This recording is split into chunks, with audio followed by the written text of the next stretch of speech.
नमस्कार, Amar Ujala the bonus में आपका बहुत बहुत स्वागत है। मैं हूं आपके साथ अभिषेक गुप्ता और आप देख रहे हैं अपना favourite weekly show property junction, जिसमें प्रॉपर्टी से जुड़ी तमाम जानकारी हम लोग आपके लिए लेकर आते हैं और तमाम आपके जो निर्णय होते हैं उसमें हम लोग उसमें मदद करते हैं ताकि आप फैसला ले सकें प्रॉपर्टी में किस तरह से निवेश करना चाहिए और किस तरह से उसमें आगे आपको कैपिटल एप्रिसिएशन मिल सकता है।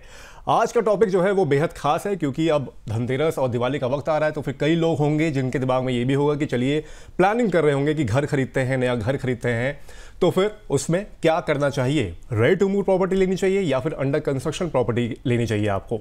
त्योहारों का समय घर खरीदने के लिए शुभ भी माना जाता है, लेकिन जब बात आती है रेडी टू मूव बनाम अंडर कंस्ट्रक्शन प्रॉपर्टी की, तो हर खरीदार जो होता है वो कंफ्यूजन में पड़ जाता है। रेडी टू मूव घर का फायदा यह है कि आप तुरंत उसमें शिफ्ट हो सकते हैं या रेंटल इनकम जो होती है वो ले सकते हैं, जबकि अंडर कंस्ट्रक्शन प्रॉपर्टी सस्ती तो होती है लेकिन देरी और जीएसटी का बोझ इसे भारी बना देता है और आगे चल के कभी कभी दिक्कत भी पैदा करता है। आज के प्रॉपर्टी जंक्शन शो में जानते हैं दोनों ऑप्शंस के फायदे और नुकसान क्या है, कौन सा ऑप्शन किस निवेशक के लिए सही है और त्योहारों में घर खरीदने की सबसे स्मार्ट स्ट्रैटेजी क्या हो सकती है। तो आज के शो में क्या क्या होगा, चलिए एक बार देख सकते हैं कि ऑन द शो में क्या क्या है। रेडी टू मूव प्रॉपर्टी सही या अंडर कंस्ट्रक्शन प्रॉपर्टी सही है, क्योंकि ये दोनों ऑप्शंस अवेलेबल है मार्केट में और कंफ्यूजन जो रहता है इस पर भी हम लोग थोड़ी सी क्लैरिफिकेशन आज लेने की कोशिश करेंगे। उसके बाद जानेंगे रेरा के बाद कितना बदल गया है प्रॉपर्टी सेक्टर। रेरा आने के बाद कई लोगों में एक तरह से थोड़ी सी रिलैक्सेशन भी होगी, क्योंकि उनको दिक्कतें जो होती थी आगे चल के, जैसे कि अगर उनको प्रॉपर्टी मिल रही है नहीं मिल रही है, तो उसमें रेरा एक सपोर्टिव रोल प्ले करता है, जैसे कि जो प्रॉपर्टी बायर है उसको आराम से प्रॉपर्टी मिल सके। उसके बाद बात करेंगे लेट लतीफ बिल्डर से कैसे रहें सावधान। बिल्डर ऑफर तो दे देते हैं, वादा तो कर देते हैं कि आपको जल्दी मिल जाएगा, लेकिन लेट लतीफ़ी अगर यहाँ पर निकल कर आती है तो उससे आप कैसे बच सकते हैं, इस पर हम लोग नज़र डालेंगे। उसके बाद और भी कई सारी बातें हैं तो उस पर भी हम रोशनी यहाँ पर डालेंगे, जैसे कि कैसे पाएं रेडी टू मूव घर की सही डील।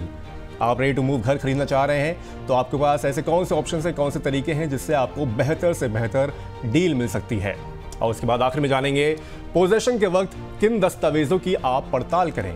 घर खरीदेंगे तो ऑब्वियस सी बात है कि आपको कई सारे दस्तावेज दिखेंगे, आपको उसकी पड़ताल करनी है। क्या पड़ताल करनी है, कौन से ऐसे पेपर्स होंगे जिसमें आपको बारीकी से नजर रखनी है, तो उन सब चीजों के बारे में आज के शो में हम जानेंगे। चलिए इन सब बातों पर चर्चा करेंगे, लेकिन पहले अंडर कंस्ट्रक्शन प्रोजेक्ट में देरी से परेशान हजारों ग्राहकों की कहानी से सीखिए कि कैसे चुने सही ऑप्शंस। ये स्टोरी देखिए। नोएडा के अमित अग्रवाल ने 2019 में सेक्टर 150 में अंडर कंस्ट्रक्शन फ्लैट बुक किया था। बिल्डर ने 3 साल में पोजेशन का वादा किया था, लेकिन 2025 तक भी घर पूरा नहीं हुआ। वहीं उनके एक दोस्त मनीष त्यागी ने रेडी टू मूव फ्लैट खरीदा। घर भले ही थोड़ा महंगा था, लेकिन मनीष आज किराए से हर महीने 25,000 की इनकम पा रहे हैं। इस केस से साफ है कि सस्ता सौदा हमेशा सही नहीं होता। निर्माण देरी, ब्याज का बोझ और जीएसटी का असर मिलाकर कभी कभी रेडी टू मूव घर ज्यादा फायदेमंद साबित होता है। तो कहीं खुशी है, कहीं गम है, कहीं एक तरह से रेंटल इनकम का फायदा मिल रहा है तो कहीं कैपिटल एप्रिसिएशन का भी फायदा मिल सकता है। इस पर चर्चा करने के लिए हमारे साथ आज हैं real estate expert the maple group के डायरेक्टर कृणाल दायमा जी, जो इस सेक्टर में लंबा अनुभव रखते हैं और रियलिटी मार्केट की हर बारीकी को समझते हैं। कृणाल सर, आपका इस शो में बहुत बहुत स्वागत है। बहुत बहुत शुक्रिया अभिषेक। सर, दर्शक वैसे ये पहला सवाल यही जानना चाहते हैं कि रेडी टू मूव और अंडर कंस्ट्रक्शन प्रॉपर्टी की कीमतों में कितना ज़्यादा अंतर होता है और कौन कौन सी कीमतें रेडी टू मूव प्रॉपर्टी में शामिल हो जाती हैं, क्योंकि कई सारे फैक्टर जुड़ जाते हैं अगर रेडी टू मूव प्रॉपर्टी के लिहाज से अगर हम लोग देखें, क्योंकि इसमें एमिनिटीज़ भी जुड़ती हैं और क्लब फीस भी होती है और कई सारी और चीज़ें भी होती हैं, तो उसके अंतर को पहले आप समझाइए यहाँ पर सर। वेल अभिषेक, सबसे पहला जो एक मेजर डिफरेंस है वो हम एक तरीके से कह सकते हैं इन्फ्लेशन या तो फिर इंटरेस्ट रेट। यदि आपके पास 50 लाख रुपए अभी है तो 3 साल के बाद वो 50 लाख की वैल्यू कुछ और होगी, उसमें आपको एक इंटरेस्ट का बेनिफिट मिलेगा। वैसे ही जब आप एक डेवलपर एक प्रोजेक्ट शुरू करता है तो वो कहीं ना कहीं प्रोजेक्ट फंडिंग कहीं से वो ब्याज पे पैसा लेके वो पैसा वहां पे लगाता है, जो जनरली वो जो ब्याज दर होता है वो 14% 15% के ऊपर ही रहता है, तो वो वहां पे जुड़ जाता है। तो उसकी वजह से हम देखते हैं कि ज्यादातर केसेस के अंदर रेडी टू मूव इन जो प्रॉपर्टीज है उसके प्राइसेस जो है अंडर कंस्ट्रक्शन प्रॉपर्टीज से काफी ज्यादा रहते हैं। दूसरा जो एक अंतर ये भी होता है कि आपका पार्किंग कॉस्ट है, मेंटेनेंस कॉस्ट है, कुछ क्लब की फीस वगैरह है। तो अगर किसी ने इन्वेस्ट किया है और आप उससे ready to move in property ले रहे हो तो वो सारे चार्जेस जो है वो पेड अप है, तो वो भी आपकी प्राइस में कहीं ना कहीं जुड़ जाते हैं। तो ये दोनों प्राइसेस के फैक्टर्स की वजह से ready to move in properties महंगी जरूर होती है, बट जैसे कि अभी आपने भी एक वीडियो में दिखाया, कभी कभी ऐसा भी होता है कि ready to move in properties के अंदर इन्वेस्ट करना ज्यादा फायदेमंद साबित होता है, खास करके ऐसे टाइम में जबकि हम अगर करंट सिनारियो की बात करें तो पिछले 6-8 महीनों से, पिछले एक साल से काफी एक सुस्त मार्केट रहा है। तो वैसे में काफी सारी ऐसी ready to move in properties developers के पास है जो जहां पे आपको एक अच्छी बार्गेन मिल रही है, एक अच्छी डील मिल रही है। तो वैसे केसेस में मैं समझता हूं कि रेडी टू मूव इन में इन्वेस्ट करना और भी ज्यादा लुक्रेटिव बन जाता है। रेडी टू मूव प्रॉपर्टी में एक तरह से ज़्यादा लुक्रेटिव होता है बजाय अंडर कंस्ट्रक्शन प्रॉपर्टी में, जैसे कि यहाँ पर राय निकल के आती है कृणाल सर की ओर से। सर, अगला सवाल मैं आपसे ये जानना चाहता हूँ कि रेडी टू मूव और अंडर कंस्ट्रक्शन जो प्रॉपर्टी है उसमें सबसे बड़ा जो डिफरेंस होता है वो आप यहाँ पर क्या देखते हैं, और क्या सिर्फ जो कीमत का जो अंतर होता है वो मायने रखता है, या दोनों की वैल्यू, फैसिलिटीज़ वगैरह हो गई या रिस्क प्रोफाइल हो गया, वो पूरी तरह से अलग हो जाता है यहाँ पर इन दोनों अगर कमोडिटीज़ को हम लोग देखें यहाँ पर तो? वेल अभिषेक, जो क्लाइंट से हम मिलते हैं और जब क्लाइंट की एक साइकोलॉजी को हम समझने की कोशिश करते हैं, तो एक चीज जो अंडर कंस्ट्रक्शन प्रॉपर्टीज के साथ काफी फायदेमंद है वो ये है कि वहां पे आप धीरे धीरे करके इंस्टॉलमेंट्स में आप पेमेंट दे सकते हो। तो इन्वेस्टर्स के लिए भी वो एक काफी बेहतरीन विकल्प बन के आता है कि एक साथ अगर कोई प्रॉपर्टी 50 लाख रुपए की है तो आपको एक साथ 50 लाख रुपए नहीं देने, आपको 10 लाख 5 लाख धीरे धीरे करके 2 या 3 साल के अंदर वो पेमेंट को फिनिश करना है। तो वो एक जो बेहतरीन ऑप्शन अंडर कंस्ट्रक्शन प्रॉपर्टी के अंदर डेफिनेटली देखने को मिलता है। बट उसके अलावा यदि हम बाकी फैक्टर्स को अंदर कंसीडर करें तो मैं समझता हूं कि रेडी टू मूव इन के भी अपने एडवांटेजेस है, जैसे कि आपको यहाँ पे देरी होती है तो आपको कोई रिस्क यहाँ पे नहीं लगता है।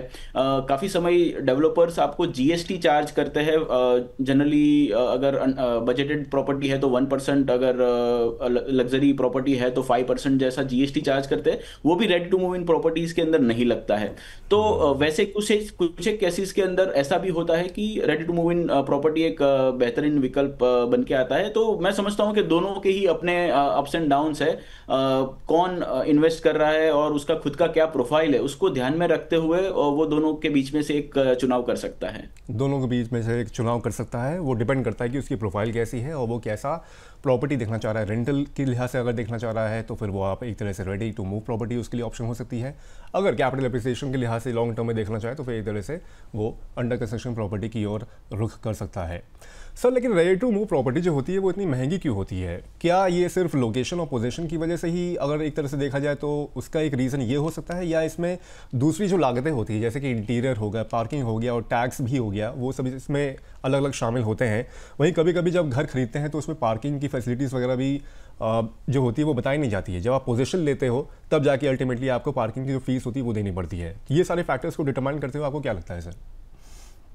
वेल अभिषेक, ये सारे फैक्टर्स तो डेफिनेटली एक इम्पॉर्टेंट रोल प्ले करते ही है। पार्किंग हो गया, आपका मेंटेनेंस हो गया, आप कैसी फैसिलिटीज जो आपने प्रॉमिस की थी और वो आपने यहाँ पे डिलीवर की या नहीं, उसको ध्यान में रखते तो ready to move in properties की वैल्यूएशन जरूर बढ़ती है।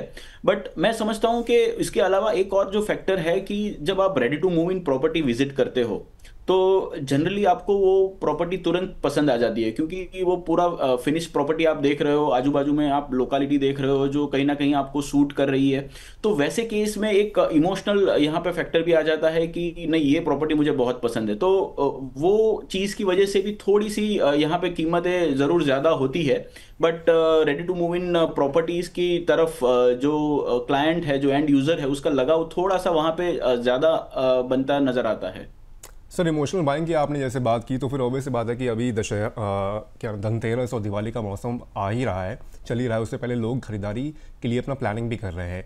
अगर हम लोग उसमें देखें कि इमोशनल बाइंग की लिहाज से अगर देखें तो फिर वो घर खरीद सकते हैं, तो वो तो खरीदेंगे ही।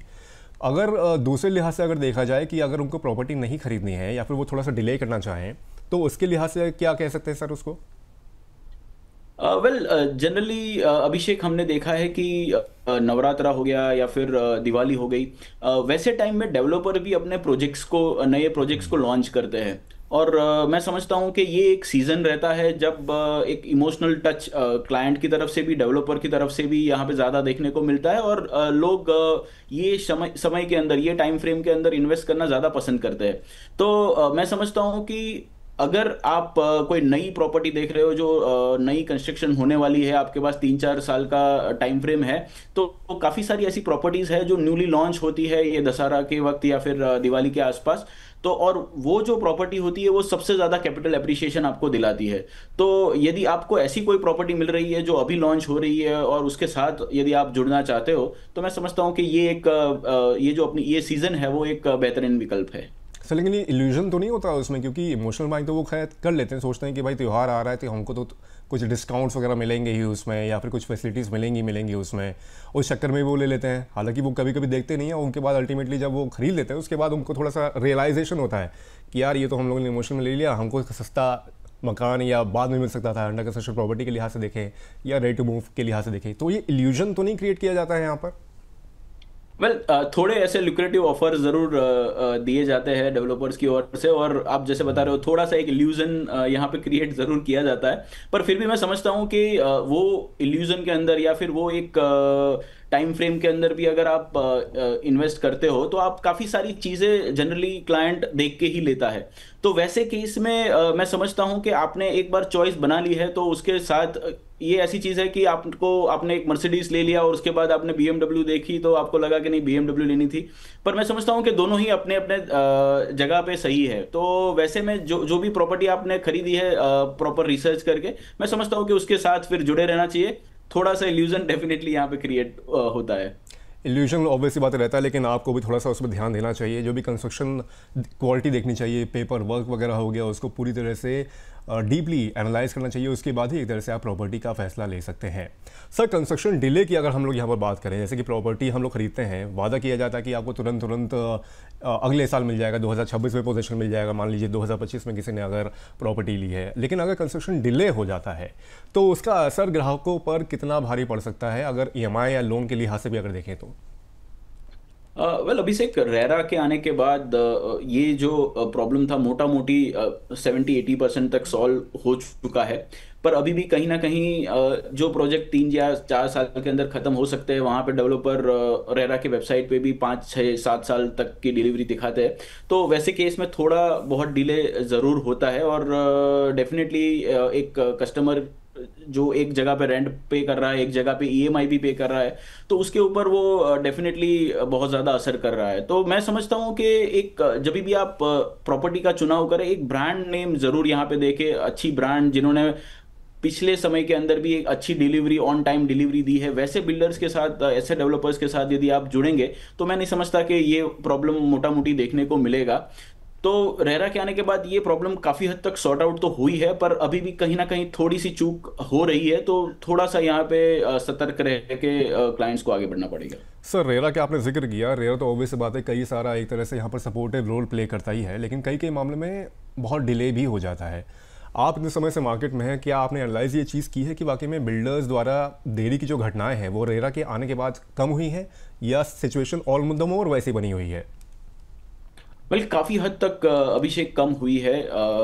जो पहले हम देखते थे कि प्रोजेक्ट 10-10 साल तक भी कंप्लीट नहीं होते थे, एट द एंड कहीं ना कहीं वहाँ पे स्टे आ जाता था या फिर कुछ एक प्रॉब्लम्स निकल के आती थी, तो वो कहीं ना कहीं सॉर्ट आउट हुआ है। अभी भी देरी के कुछ इंस्टेंसेस देखने को मिलते हैं, 1 साल या 1.5 साल 2 साल जैसी देरी प्रोजेक्ट्स के अंदर देखने को मिल रही है। पर काफ़ी यहाँ पे रेरा की तरफ से भी मूव्स देखने को मिले हैं, काफी नॉर्म्स को भी स्ट्रिंजेंट किया गया है। तो उसको ध्यान में रखते हुए मैं समझता हूँ कि धीरे धीरे ये जो देरी के जो डिलेड जो प्रोजेक्ट्स है वो कम होने लगे हैं, और होपफुली डाउन द लाइन ऐसा भी हो जाए कि 2 या 3% केसेस के अंदर ही ऐसी देरी के यहाँ पे इंस्टेंसेस देखने को मिले, बाकी आपको ऑन टाइम डिलीवरी मिल जाए। ऐसा धीरे धीरे मुझे कहीं ना कहीं होता हुआ नजर आ रहा है। सर रेरा पे ही एक सवाल मेरा आपसे और रहेगा कि जब प्रॉपर्टी में अगर कोई दिक्कत आती है तो क्या रेरा के बाद अब ग्राहक बिल्डर से मुआवजा ले सकते हैं, या अभी इसमें भी थोड़ी सी और लंबा प्रोसेस जाता है और प्रक्रिया जो होती है वो काफ़ी जटिल हो जाती है, दिक्कत आती है उसमें? वेल डेफिनेटली ले सकते हैं।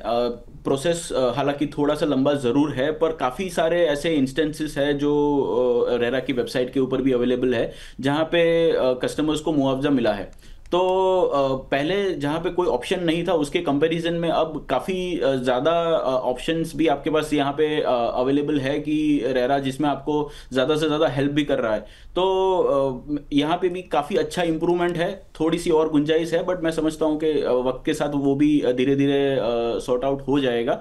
और अभी भी करंट सिनारियो में भी आप देखें तो RERA is playing a wonderful role. Website के ऊपर भी सारी इंफॉर्मेशन प्रोजेक्ट की अवेलेबल रहती है, तो आपको हर एक चीज़ जो है वन स्टॉप सॉल्यूशन यहाँ पे मिल जाता है। एक ही जगह पे जाके आप सारे डॉक्यूमेंटेशन वगैरह सब चेक कर सकते हो और उसके बाद आप यहाँ पे डिसीजन ले सकते हो। ठीक है, रेरा का अगर सपोर्ट है तो फिर काफ़ी हद तक आप थोड़ा सा रिलैक्स कर सकते हैं, मतलब दिमाग में थोड़ा सा मेंटली सेटिस्फाइड हो सकते हैं कि जो प्रॉपर्टी रेरा अप्रूव्ड है या रेरा की मदद से आप उसको प्रॉपर्टी का पोजीशन जो है वो टाइमली ले सकते हैं, बहुत दिक्कत नहीं होगी। इनकेस अगर दिक्कत होती है तो आप रेरा से उसके बारे में कंप्लेन कर सकते हैं, आपके जो समाधान होगा वो वहाँ से ऑब्वियसली बातें किया जाएगा। सर अंडर कंस्ट्रक्शन प्रॉपर्टी के हम लोग यहाँ पर लगातार बात कर रहे हैं और रेडी टू मूव प्रॉपर्टी की बात कर रहे हैं। अंडर कंस्ट्रक्शन प्रॉपर्टी जैसे होती है तो शुरुआती स्टेज में अगर देखा जाए ऑब्वियस बात है वैसे तो वो सस्ती ही मिलती है, लेकिन क्या निवेश के पर्पज से अगर देखें तो फिर सस्ती वाकई में ये होती है कि ये सिर्फ एक भ्रम होता है कि अंडर कंस्ट्रक्शन प्रॉपर्टी आप ले रहे हैं तो वो सस्ती ही होगी, आगे चल के कोई दिक्कत या फिर कैपिटल एप्रिसिएशन के लिहाज से देखें तो उसमें फ़ायदा है कि ये सिर्फ भ्रम है एक तरह से? वेल इनफैक्ट अभिषेक, पोस्ट कोविड हम देखेंगे तो काफ़ी बेहतरीन tremendous returns real estate properties ने इन्वेस्टर्स को भी दिए हैं। तो यदि आप अंडर कंस्ट्रक्शन प्रॉपर्टीज़ के अंदर जुड़ते हो तो डेफिनेटली कैपिटल एप्रिशिएशन काफ़ी बेहतरीन है as compared to the ready to move in property. थोड़ा सा रिस्क फैक्टर यहाँ पे ज़रूर है, बट अब क्योंकि रेरा है हमारे पास, आपके पास बिल्डर की ब्रांड है, बिल्डर ने कौन से पास प्रोजेक्ट्स कंप्लीट किए हैं, ये सारा यदि आप थोड़ा सा रिसर्च करते हो तो एक बेहतरीन विकल्प आप यहां से चूज कर सकते हो। और उसके बाद जो रिटर्न आपको, जो कैपिटल एप्रिशिएशन आपको देखने को मिलेगा वो वाकई शानदार रह सकता है। तो मैं समझता हूं कि ये सिर्फ भ्रम नहीं है, ये एक रियलिटी है। जस्ट दैट आपको एक रिसर्च यहाँ पे थोड़ा सा बेहतर करना पड़ेगा। रिसर्च बेटर करिए, उसके बाद आप अंडर कंस्ट्रक्शन प्रॉपर्टी को भी चुन सकते हैं क्योंकि उसमें भी कैपिटल एप्रिसिएशन का फायदा मिलता है। भ्रम नहीं है ये, इसमें फ़ायदा ऑब्वियसली बात है मिलता है, लेकिन आप रेडी टू मूव का प्रॉपर्टी लेते हैं वो रेंटल के लिहाज से ज़्यादा अच्छा है। अंडर कंस्ट्रक्शन प्रॉपर्टी थोड़ा सा कैपिटल एप्रिसिएशन के लिहाज से सही है, लेकिन आपको थोड़ा सा रिसर्च करने की यहाँ पर ज़रूरत है। अंडर कंस्ट्रक्शन प्रॉपर्टी को लेकर ही सर एक सवाल ये भी है कि अगर मान लीजिए जैसे कि अगर शुरुआती स्टेज में उसको हम लोग खरीदते हैं तो जीएसटी का यहाँ पर कितना ज़्यादा असर होता है, क्योंकि रेडी टू मूव प्रॉपर्टी में जीएसटी का तो प्रावधान मेरे ख्याल से शायद नहीं है, if I am wrong correct मी, लेकिन जीएसटी जैसे आपकी अंडर कंस्ट्रक्शन प्रॉपर्टी में यहाँ पर रहता है तो उसका कितना इम्पैक्ट रहता है, और 5% का जो टैक्स अलग से देना पड़ता है उसका रेडी टू मूव के लिहाज से कितना ज़्यादा वो फ़ायदा मिलता है इसमें? वेल जो 5% की आप बात कर रहे हो वो 5% का बेनिफिट अभिषेक तभी मिलता है यदि आप ready to move in property के अंदर इन्वेस्ट करते हो after the building use permission और the occupation certificate is arrived. तो अगर बीयू परमिशन आ चुका है और उसके बाद आप पूरा पेमेंट करते हो, वही केस में आपको जीएसटी पे नहीं करना पड़ता है। अदरवाइज ऐसा है कि आपने 20 लाख पे किया है और बाकी 30 लाख रुपए आप बीयू सर्टिफिकेट आने के बाद आप पे कर रहे हो, तो उसके ऊपर भी आपको टैक्स तो यहाँ पे करना पड़ेगा। तो 5% टैक्स का एक डेफिनेटली बेनिफिट, जीएसटी का बेनिफिट यहाँ पे ready to move in properties के अंदर मिलेगा, but that is only after the BU permission. तो वो बीयू परमिशन जनरली तब आता है जब बिल्डिंग रेडी हो चुका है, कुछ एक मेंबर्स रहने आ चुके हैं, तो तब तक क्या है कि प्राइस भी बहुत ज़्यादा बढ़ जाता है। तो वहाँ तक वेट करना वेदर वो इतना एडवाइजेबल होगा कि नहीं just to get this 5% benefit, वो थोड़ा एक क्वेश्चन मार्क है। बिल्कुल, तो ये बात, ये राय निकल कर आती है कृणाल सर की ओर से। सर, कई लोगों के सवाल भी आ रहे हैं अलग अलग प्लेटफॉर्म्स पर, तो हम जरा उनके सवाल भी यहाँ पर ले लेते हैं। यहाँ पर पूजा शिरोडकर पुणे से हैं, वो कह रही हैं कि टैक्स के लिहाज से रेडी टू मूव प्रॉपर्टी में निवेश फ़ायदेमंद है या फिर अंडर कंस्ट्रक्शन प्रॉपर्टी में फ़ायदा ज़्यादा है टैक्स के लिहाज से, टैक्सेशन पॉइंट ऑफ व्यू से यहाँ पर ये पूछ रही हैं पूजा शिरोडकर पुणे से। वेल अभिषेक, मेरे हिसाब से दो यहाँ पे टैक्स बेनिफिट्स ध्यान में लिए जा सकते हैं ready to move in properties के अंदर। एक जो हमने अभी चर्चा की कि जीएसटी का एक बेनिफिट यहाँ पे जुड़ जाता है, और बाकी जो इनकम टैक्स का जो यहाँ पे प्रोविजन है, जहाँ पे इनकम टैक्स में जो बेनिफिट होता है वो तो आपको दोनों ही केस के अंदर देखने को मिलेगा। इवन जो आप लोन लेंगे तो उसके ऊपर जो ईएमआईस आप पे करेंगे तो वो इंटरेस्ट का भी जो आपको एक टैक्स बेनिफिट मिलेगा वो भी आपको दोनों ही केस के अंदर मिलेगा। तो सिर्फ ये कि जीएसटी का एक डिफरेंस है, जो ready to move in property के अंदर आपको जीएसटी पे नहीं करना पड़ेगा, तो वो एक बेनिफिट आप पूजा जी देख सकते हैं। तो पूजा जी यहाँ पर टैक्स बेनिफिट एक तरह से यहाँ पर देख सकते हैं। दूसरे कॉलर जो है वो ग्रेटर नोएडा से दीपक बंसल हैं। ये कह रहे हैं कि मेरे बिल्डर ने घर का इंटीरियर और टाइल वर्क नहीं किया है, अब वो मुझे खुद फिनिशिंग करवाने और इसकी कॉस्ट मेंटेनेंस में एडजस्ट करने को कह रहे हैं, क्या भरोसा कर लें? इनका तो सर अलग ही सिस्टम निकल आया, और जो बिल्डर है वो तो कह रहा है खुद ही फिनिशिंग कर लीजिए। क्या कहना है सर इस पर? वेल दीपक जी, सबसे पहले तो जो फिनिशिंग की आप बात कर रहे हो, जनरली यदि बिल्डर फिनिशिंग करवाता है और आप फिनिशिंग करवाते हो तो उसमें आपको करीब 1.5 गुना ज़्यादा कॉस्ट पे करना पड़ता है, क्योंकि बिल्डर के पास जो भी मटेरियल वगैरह आएगा तो वो बिल्डर रेट में आएगा। उनके पास जो भी लेबर्स होंगे तो वो भी बल्क में काम करेंगे, तो जब आप वही चीज करने जाओगे तो आपको 1.5 गुना ज्यादा यहाँ पे करना पड़ेगा।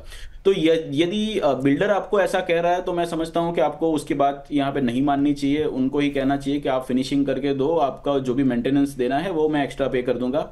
यदि आपको आपके खुद के मकान के अंदर कुछ चेंजेस करवाने हैं और आपको आपके हिसाब से इंटीरियर यहाँ पे करवाना है और वो लिहाज से आप मेंटेनेंस एडजस्टमेंट बिल्डर आपको ऑफर कर रहा है तो फिर वो किया जा सकता है। सर, इसमें तो एक लिहाज से बिल्डर ने भी प्रॉमिस किया ही होगा ना कि ये सारी चीज़ें तो इसमें इंक्लूड होंगी, तो उसका ये तो सवाल, मतलब ये राय देने का तो मेरे ख्याल से कोई तुर्क भी नहीं बनता है। बिल्कुल अभिषेक, इनफैक्ट जब हम यहाँ पे रेरा का जब प्रोजेक्ट स्टार्ट होता है और रेरा का ब्रोशर बनता है तो वो ब्रोशर के अंदर भी सारी चीजें यहाँ पे मेंशन होती है कि कौन सा आप टाइल यूज करोगे, कौन से आप फिनिशिंग प्रोडक्ट यूज करोगे। तो वो सारी चीजें बिल्डर ने आई एम श्योर कस्टमर को प्रॉमिस की होगी, एंड वही चीज मैं समझता हूँ कि यहाँ पे दीपक जी को बिल्डर से मांगनी भी चाहिए। बिल्कुल नीरज जी, आप इस पे थोड़ा, दीपक जी आप थोड़ा सा इस पे यहाँ पर बिल्डर से क्वेश्चन करिए कि जब उन्होंने प्रॉमिस किया है, इनकेस अगर आपके ब्रोशर में ये सब चीज़ें मेंशन है तो फिर आपका राइट है कि आप उनसे पूछें कि ये जो फिनिशिंग का काम है ये आपको ही करवा के देना है। इनकेस अगर नहीं है तो बात अलग है, लेकिन अगर ब्रोशर में मेंशन है, प्रॉमिस किया गया है, तो आप इस पर सवाल उठाइए और उनसे एक तरह से फिनिशिंग का काम है उन्हीं से करवाइए। अगला सवाल है गुरुग्राम से नीरज गौतम का। ये कह रहे हैं कि क्या रेरा रजिस्टर्ड प्रोजेक्ट पूरी तरह सेफ माने जा सकते हैं या फिर यहाँ भी पहले जैसा ही खतरा है? सर, कई सारे प्रोजेक्ट तो मैंने भी कई बार देखे हैं कि बड़े ल्यूक्रेटिव होते हैं और बोला जाता है कि रेरा अप्रूव्ड है ये प्रोजेक्ट, तो ये क्या वाकई में अगर रेरा का टैग लग जाता है तो ये वाकई में क्या सेफ है पूरी तरह? अभिषेक, 80% सेफ्टी यहाँ पे आप अज्यूम कर सकते हो, क्योंकि जब आप रेरा का प्रोजेक्ट रेरा से अप्रूव करवाते हो तो ज़्यादातर डॉक्यूमेंट्स, इवन आपका फाइनेंशियल स्टेटस क्या है, वेदर आप प्रोजेक्ट पूरा करने के लिए फंड इकट्ठा कर पाओगे या नहीं, वो सारी चीज़ें ध्यान में रखी जाती है। 70% फंड जो है वो रेरा के अकाउंट में, एस्क्रो अकाउंट के अंदर रखा जाता है, जो उस प्रोजेक्ट के स्टेज के साथ ही रिलीज किया जाता है। तो काफी सारे सेफ्टी फैक्टर्स रेरा ने यहाँ पे जोड़ दिए हैं, पर फिर भी अभी भी 10 से 20% प्रोजेक्ट्स ऐसे हैं जहाँ पे डिलेज देखने को मिल रहा है, जहाँ पे प्रोजेक्ट्स कंप्लीट नहीं हो पा रहा है। तो अभी भी थोड़ा सा रिस्क तो जरूर है, पर कहीं ना कहीं 80% जैसा रिस्क यहाँ पे पहले की कंपेरिजन में कम हो चुका है। 80% रिस्क कम हो चुका है, लेकिन 20% फिर भी है। लेकिन अगर सर यहाँ पर जैसे कि आपने बताया कि 80% रिस्क है, उस 20% रिस्क को प्रोटेक्ट करने के लिए कोई उपाय है यहाँ पर? वेल, दो चीजें आप यहाँ पे जरूर ध्यान में रखें कि एक तो आप कौन से डेवलपर के साथ जुड़ रहे हैं और उन्होंने कौन से पास प्रोजेक्ट्स किए हैं। क्योंकि आप नए प्रोजेक्ट के अंदर जुड़ रहे हो तो शायद आप अपना खुद का प्रोजेक्ट विजिट नहीं कर सकते, बट डेवलपर ने जो भी पास्ट प्रोजेक्ट्स कंप्लीट किए तो वो आप एक बार विजिट करके देख लीजिए। वहां पे आप देखिए कि जो एमिनिटीज वगैरह ऑफर की थी तो वो डिलीवर हुई है या नहीं। उन्होंने वहां पे जो प्लानिंग के हिसाब से जो एलिवेशन वगैरह दिखाया था तो वो एलिवेशन के हिसाब से काम हुआ है या नहीं। तो ये चीजें अगर आप देखेंगे तो आपको मोटा मोटी एक अंदाज आ जाएगा कि ये डेवलपर की साख बहुत अच्छी है और ये आपको प्रोजेक्ट ऑन टाइम कंप्लीट करके जरूर देगा। पुराने डेवलपर्स हैं तो फिर फ़ायदा यहाँ पर एक तरह से ज़्यादा है, बड़े डेवलपर्स हैं तो उनके साथ फ़ायदा है, वहाँ पर तो आपको दिक्कत नहीं हो सकती है। लेकिन जो नए डेवलपर्स हैं, जो नए नए प्रोजेक्ट शुरू कर रहे हैं, वहाँ पर थोड़ा सा आपको जाँच परख करने की ज़रूरत है, क्योंकि फैसला आपको करना है। पैसा एक बार लगाना होता है, घर बार बार नहीं खरीदा जाता है, तो फिर उसमें आप थोड़ी सी यहाँ पर एक तरह से जो राय है यहाँ पर लेकर चलें। सर, आपसे चर्चा हम लोग जारी रखेंगे, लेकिन इससे पहले अब चलते हैं अपने सहयोगी अंजलि के पास, जो बताएंगी कि अलग अलग शहरों में मकानों की कीमतों में कितना ज़्यादा जो है बदलाव आ गया है। Anjali, over to you. शुक्रिया अभिषेक। और देखिए, अगर आप मकान खरीदने की सोच रहे हैं, चूँकि हम ये देखते हैं कि अभी काफ़ी लोगों में ये दिलचस्पी बहुत ज़्यादा बढ़ गई है, इंटरेस्ट बहुत ज़्यादा बढ़ गया है कि वो मकान खरीदे, और अपना मकान अपना होता है, इसलिए लोग चाहते हैं कि वो खुद का मकान खरीदे। लेकिन अगर मकान खरीदने की आप सोच रहे हैं तो ये आपके लिए जानना बहुत ज़्यादा ज़रूरी है कि अलग अलग सिटीज़ में, अलग अलग शहरों में मकान की कीमतों में कितना बदलाव जो है वो हुआ है तीसरी तिमाही की अगर हम बात करें तो। देखिए, एनरॉक की ये रिपोर्ट है। एनरॉक की रिपोर्ट क्या कहती है ये मैं आपको बताऊंगी आज। देखिए, अलग अलग शहरों में मकानों की कीमतें क्या हैं पर स्क्वायर फीट। अगर हम दिल्ली एनसीआर की बात करते हैं तो तीसरी तिमाही 2024 में कितना रेट था इसका पर स्क्वायर फीट? 7,200 का था। लेकिन वहीं चेंज होकर जो रेट बढ़ जाता है 2025 में तीसरी तिमाही में वो 8,900 हो जाता है। कितना परसेंट का बदलाव हुआ है? 24% का इसमें जो इजाफा है वो हमें देखने को मिला है, यानी कि जो बदलाव है वो इतना हुआ है। इसके अलावा अगर हम इकोनॉमिकल सिटी मुंबई की अगर हम बात करते हैं तो देखिए, यहाँ पर जो रेट था पर स्क्वायर फीट का वो 16,300 था, जिसके बाद यही रेट जो है वो 2025 में तीसरी तिमाही में 17,230 हो जाता है। बदलाव जो हुआ वो 6% का यहाँ पर हमें देखने को मिलता है। इसके अलावा आगे बढ़े और बेंगलोर की अगर हम बात करें तो देखिए, ये अगर इसे देखा जाए तो यहाँ पर तमाम जो लोग हैं यहाँ पर जॉब करने के लिए जाते हैं, इसके अलावा वो चाहते हैं कि अपना मकान यहाँ पर हो जाए। लेकिन अगर वो मकान खरीदने की सोच रहे हैं, इसमें कितना ज्यादा बदलाव हुआ है वो देखते हैं। बेंगलोर में देखिए 8,8100 यहाँ पर जो रेट था 2024 में तीसरी तिमाही में था, लेकिन वही रेट बढ़कर तीसरी तिमाही 2025 में हो जाता है 8870, और बदलाव यहाँ पर होता है वो 10% का होता है। पुणे की अगर हम बात करें तो यहाँ पर 7600 का रेट था पर स्क्वायर फीट का, और उसके बाद यही रेट 7,935 का हो जाता है 2025 में। बदलाव जो हुआ वो 4% का यहाँ पर बदलाव देखने को मिला है। इसके अलावा हैदराबाद की अगर हम बात करें, यहाँ पर हैदराबाद में आप देखेंगे 7,150 का उस समय रेट था पर स्क्वायर फीट का, लेकिन यही जो रेट बढ़कर हो जाता है 7,750 2025 में, और इसके अलावा इसमें इजाफा हुआ 8% का। वहीं चेन्नई की अगर हम बात करें तो 6,680 का यहाँ पर रेट था, लेकिन यही रेट बाद में बढ़कर हो जाता है। ये जो गैप आप देखेंगे वो 1 साल का है, उसके बाद 1 साल में ही रेट आप देखिए कितना ज्यादा बढ़ा, यहाँ पर 7,010 पर पहुंच जाता है। और परसेंट का बदलाव अगर देखें तो यहाँ पर 5% का बदलाव हम देखेंगे चेन्नई में।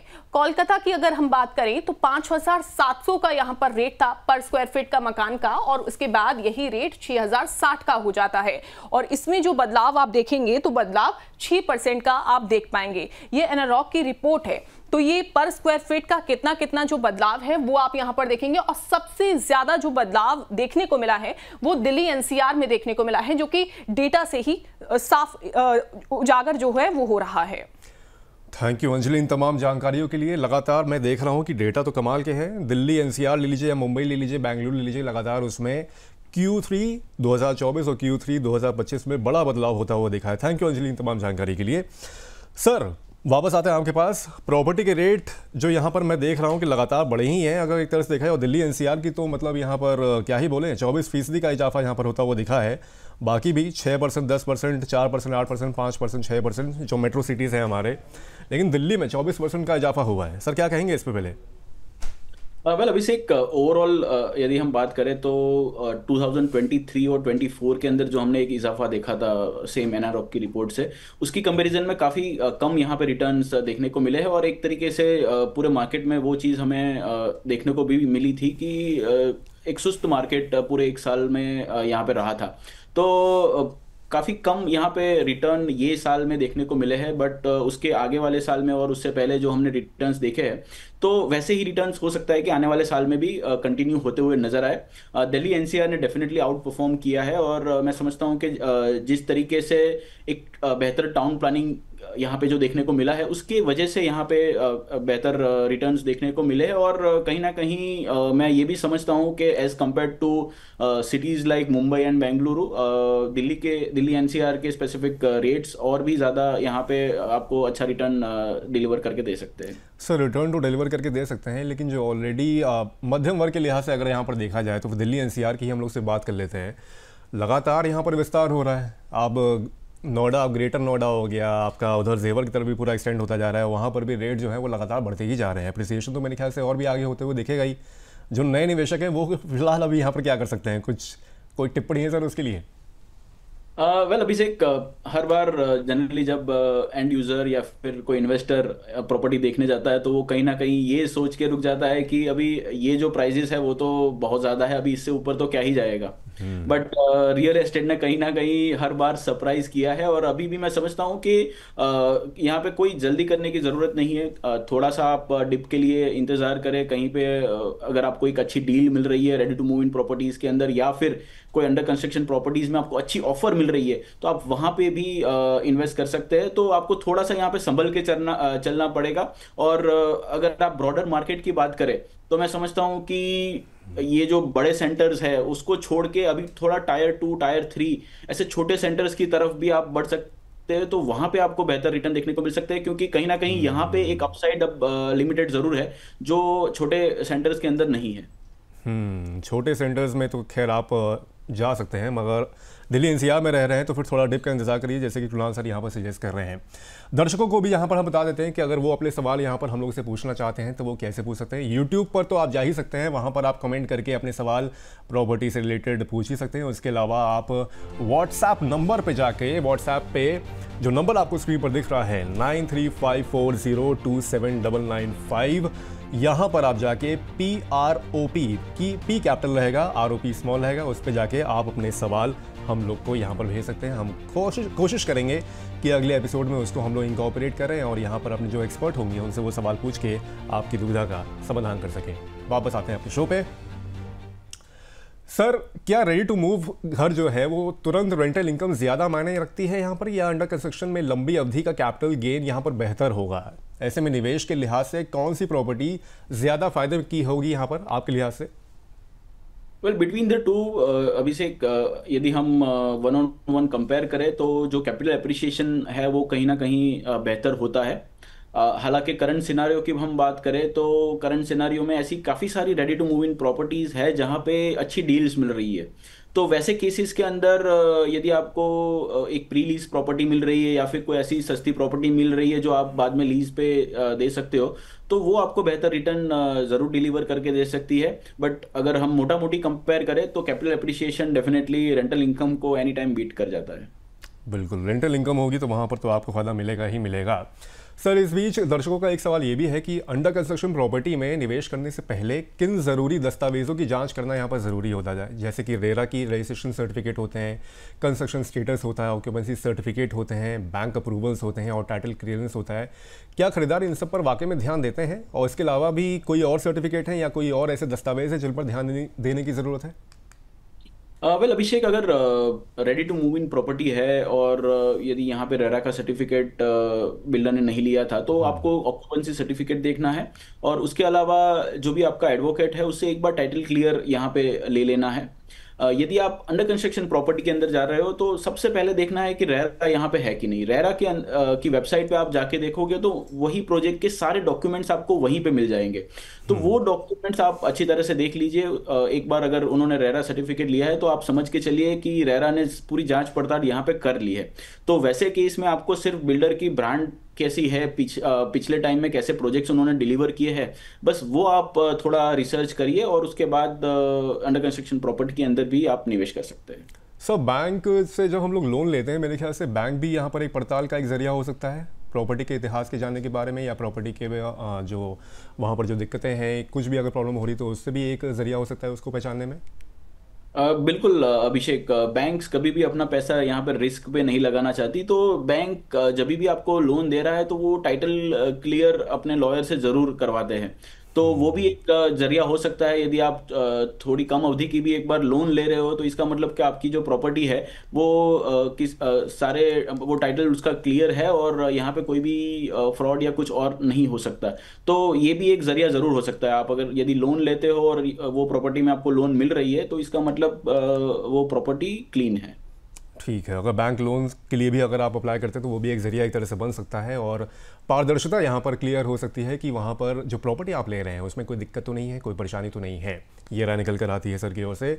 सर, अगर महिलाओं के लिए अगर हम लोग यहाँ पर बात करें स्पेसिफिकली, तो महिलाओं और पहली बार घर खरीदने वालों के लिए कौन कौन सा विकल्प यहाँ पर बेहतर हो सकते हैं? क्या सरकार की जो प्रधानमंत्री आवास योजना है या महिला फोकस जो स्कीम्स हैं रेडी टू मूव प्रॉपर्टी पर ज़्यादा लागू होती हैं?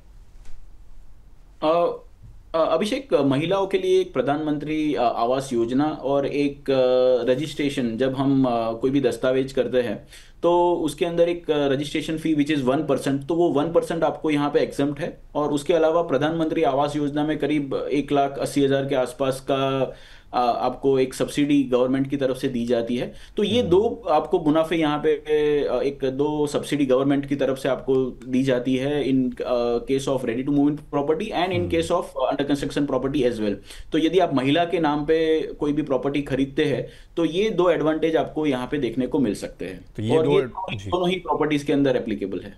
तो ये दो एडवांटेज आपको मिल सकते हैं, चाहे अंडर कंस्ट्रक्शन प्रॉपर्टी लें चाहे आप रेडी टू मूव प्रॉपर्टी लें। सर, इस बीच कुछ कॉलर्स के सवाल यहाँ पर आ रहे हैं, चलो उनके सवाल भी हम लोग यहाँ पर इंकॉर्पोरेट कर लेते हैं। तो लखनऊ से हैं आदिल रज़ा, ये कह रहे हैं कि मुझे नए प्रोजेक्ट में अपने बजट में रेडी टू मूव घर मिल रहा है, पोजेशन के लिए किन डॉक्यूमेंट्स की पड़ताल करूँ? हालांकि ये अभी सवाल का जवाब सर ने दिया था, सर एक बार और उसको रिफ्रेश कर दें उन बातों को।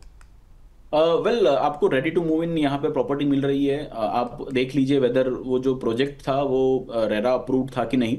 सपोज वो रेरा अप्रूव्ड नहीं भी था, अगर वो पुरानी प्रॉपर्टी है तो आप यहाँ पे दो चीज़ों का ज़रूर ध्यान रखें। एक तो आप अपने एडवोकेट से यहाँ पे टाइटल क्लियर ज़रूर करवा लें, और दूसरा वो प्रोजेक्ट का ऑक्यूपेशन सर्टिफिकेट या फिर उसे कहते हैं बिल्डिंग यूज परमिशन, वो आ चुका है कि नहीं वो आप जरूर देख लीजिए। क्योंकि काफी सारे केसेस के अंदर ऐसा होता है कि बिल्डिंग यूज परमिशन नहीं आया होता, उसकी वजह से भी आगे चल के काफी सारी दिक्कतें क्रिएट होती है।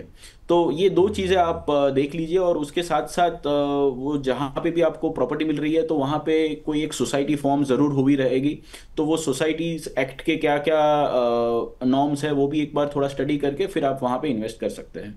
ठीक है, तो उम्मीद है कि रज़ा जी को ये जो दुविधा है उसका समाधान मिल गया होगा एक तरह से।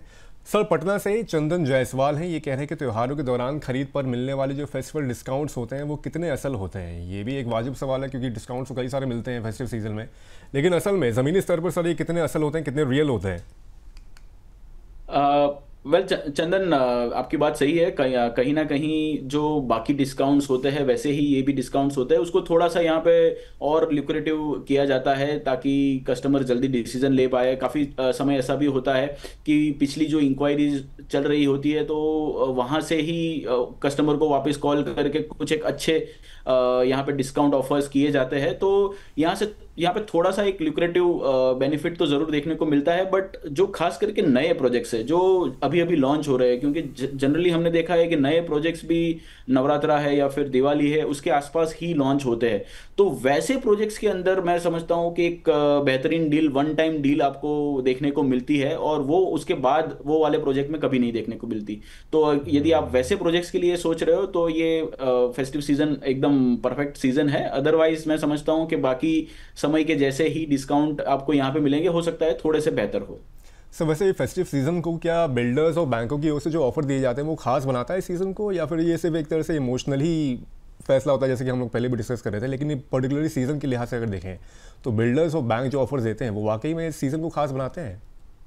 जैसे आपने एक शब्द का यहाँ पे उपयोग किया अभिषेक, क्या इमोशनल यहाँ पे टच मिलता है? डेफिनेटली मिलता है। इवन डेवलपर्स के लिए भी ये जो सीजन है वो काफ़ी इंपॉर्टेंट है। जैसे कि मैंने पहले भी बताया था कि नए प्रोजेक्ट्स लॉन्च आप देखिए 80% प्रोजेक्ट लॉन्चेस जो है वो यही सीजन के आसपास देखने को मिलता है, क्योंकि ये जो सीजन है वो डेवलपर्स के लिए भी काफ़ी खास है।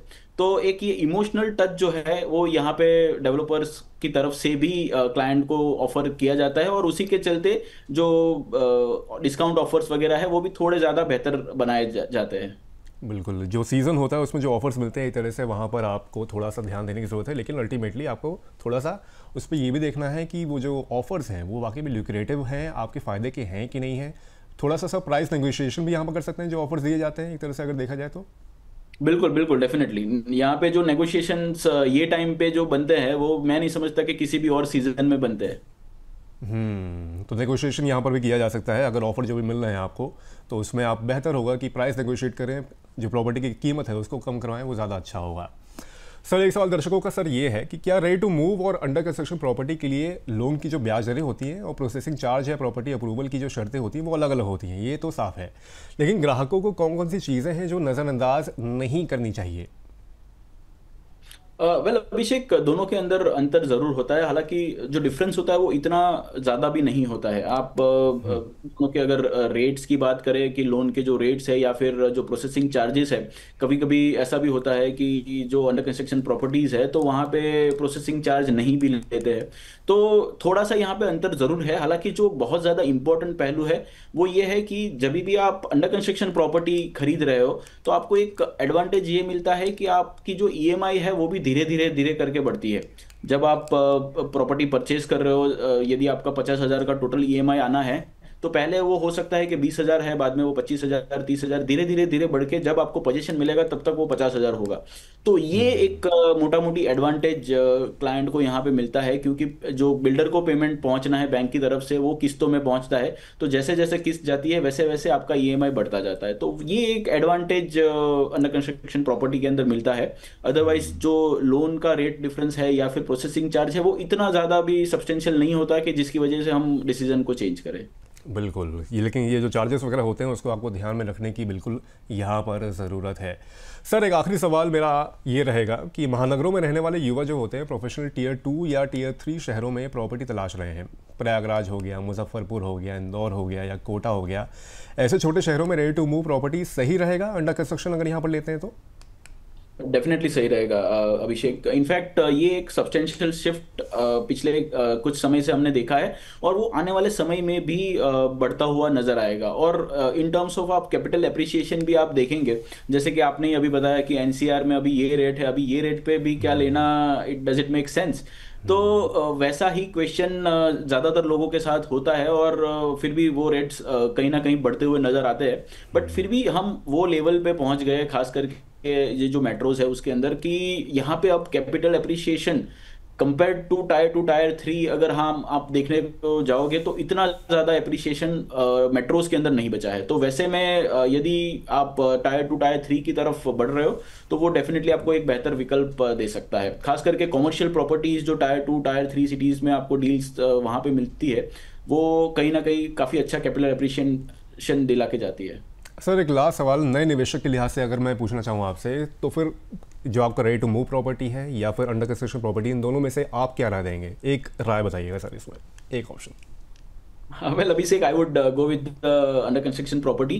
थोड़ा सा आप यहाँ पे रिसर्च करें, और अंडर कंस्ट्रक्शन प्रॉपर्टी इसलिए क्योंकि कहीं ना कहीं जो ये कैपिटल एप्रिसिएशन का जो पॉइंट ऑफ व्यू है वो आपको काफ़ी बेहतर यहाँ पे मिल सकता है। Ready to move in properties काफ़ी टाइम पे एक उसकी जो टॉप प्राइस जो है वहां तक प्राइस्ड हो चुकी होती है, वहां पे आपको जो कैपिटल एप्रिसिएशन है वो इतना ज़्यादा नहीं मिलेगा। तो यदि आप प्योर रेंटल्स नहीं देख रहे हो तो I would say under construction properties are better.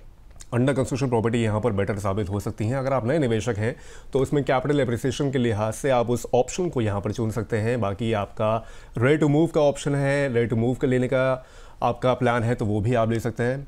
Sir इस जानकारी के लिए, इन तमाम जानकारियों के लिए आज आपने बहुत समय निकाल के इसको साझा किया हमारे साथ। हमारे दर्शकों को वाकई में क्लैरिटी मिल गई होगी, क्योंकि त्योहारी सीज़न है, उससे पहले वो तमाम उनके मन में सवाल होंगे, उसके लिए कि वो दुविधा में होंगे, तो उनको मेरे ख्याल से आज पूरी क्लैरिटी मिल गई होगी। सर इस शो में अपना समय देने के लिए बहुत बहुत धन्यवाद आपका। शुक्रिया अभिषेक। तो त्योहारों में घर खरीदना सिर्फ एक इमोशनल फैसला नहीं है, बल्कि एक आर्थिक निर्णय भी है। रेडी टू मूव और अंडर कंस्ट्रक्शन दोनों के अपने अपने फ़ायदे और अपने अपने रिस्क होते हैं। समझदारी इसी में है कि आप अपने बजट, ज़रूरत और समय सीमा के हिसाब से फैसला लें, एक डिसीजन लें। घर वहीं अच्छा जो समय में पर मिले और सुरक्षित हो। तो प्रॉपर्टी जंक्शन में अगले हफ्ते मिलते हैं एक नए रियल एस्टेट इनसाइट के साथ। और ये एपिसोड आपको कैसा लगा इसको आप हमारे कमेंट बॉक्स में हमको ज़रूर बताएं। बाकी कुछ भी इंकॉर्पोरेट करना हो, कोई भी सवाल हो, कोई भी जवाब हो, या कुछ भी आपकी शिकायतें हो, वो भी सर आंखों पर होगी, लेकिन आप कमेंट करके अपना प्यार ज़रूर बरसाएं। मिलते हैं जल्द ही एक नए एपिसोड में, तब तक के लिए मुझे दीजिए इजाज़त। नमस्कार।